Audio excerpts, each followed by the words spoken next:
Did you know there is more greenhouse gas emissions produced by the agricultural livestock than by all of the transportation industry combined? Or that 4 out of the top 7 leading causes of death in the United States are caused by food-related illnesses? I'm Brett, and I'm here to show you why it's important for us to consider switching to a whole food plant-based diet than to remain on our primarily animal-based diet. What is a whole food plant-based diet, you might ask? Well, this diet consists of fruits, vegetables, whole grains, and legumes, and it strictly excludes all types of meat, dairy, eggs, and highly refined foods such as bleached flour, sugar, and oil.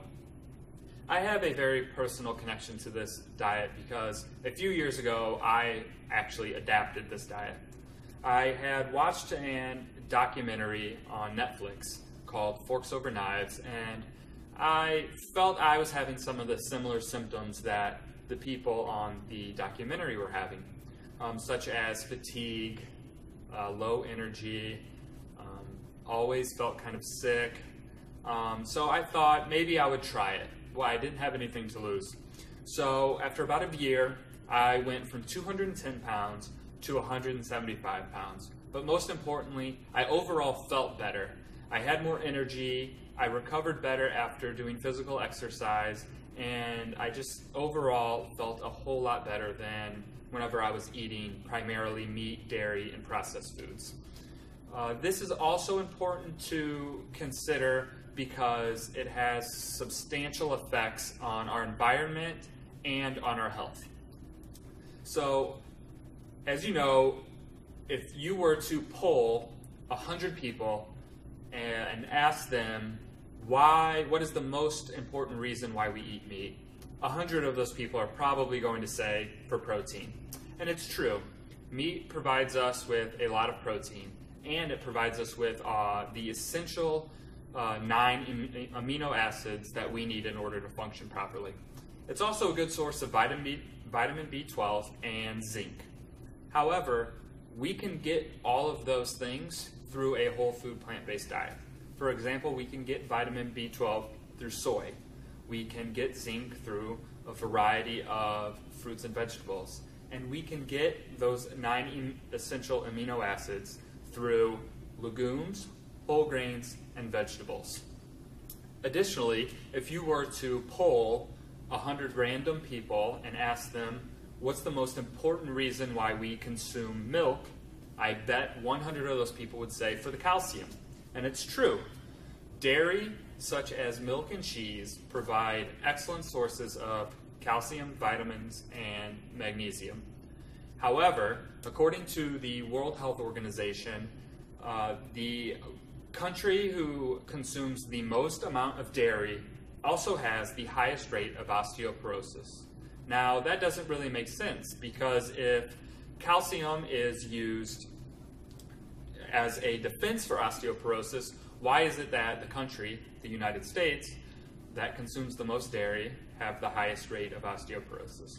What happens is we consume so much cheese and milk as a country that our body's natural instinct when we consume these things, our bodies become extremely acidic. Our bodies are not used to having that much acid in our system at one time. So its natural defense is to release calcium, which is found in our bones. So the calcium is released as a buffer to get rid of the acid and to balance out our pH in our bodies. So, although we are drinking more milk and eating more cheese and getting all of this calcium, that calcium is being used as a pH buffer in our bodies, not to strengthen our bones. That is why we have such a high rate of osteoporosis. Additionally, our healthcare costs when involving food-related illnesses is through the roof. Americans are spending hundreds of billions of dollars in food-related or diet-related issues when it comes to their healthcare, according to the World Health Organization. Those 4 out of 7 leading causes of death that the Americans suffer from: heart disease, cancer, stroke, and type 2 diabetes.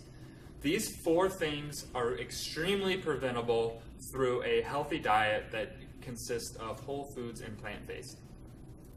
Did you know that 25% of cases, death is the very first sign of coronary heart disease?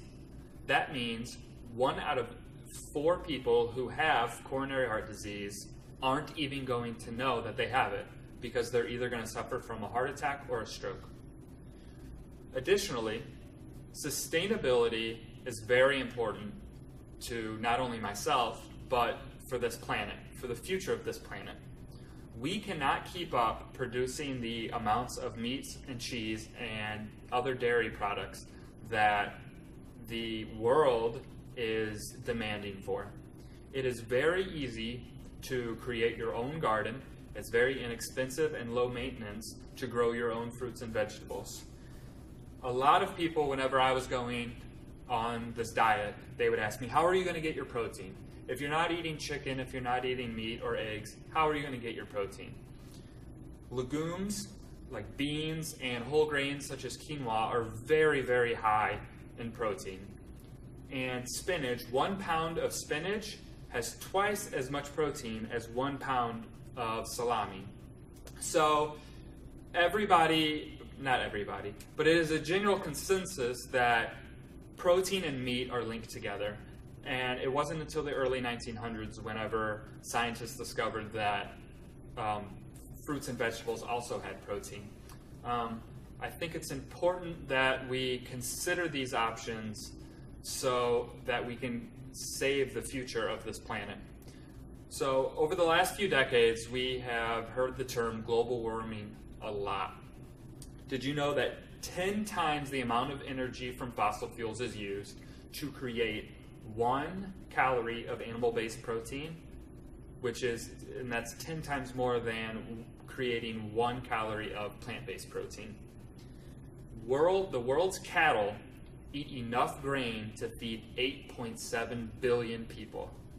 That's almost more than 2 billion than the world's population.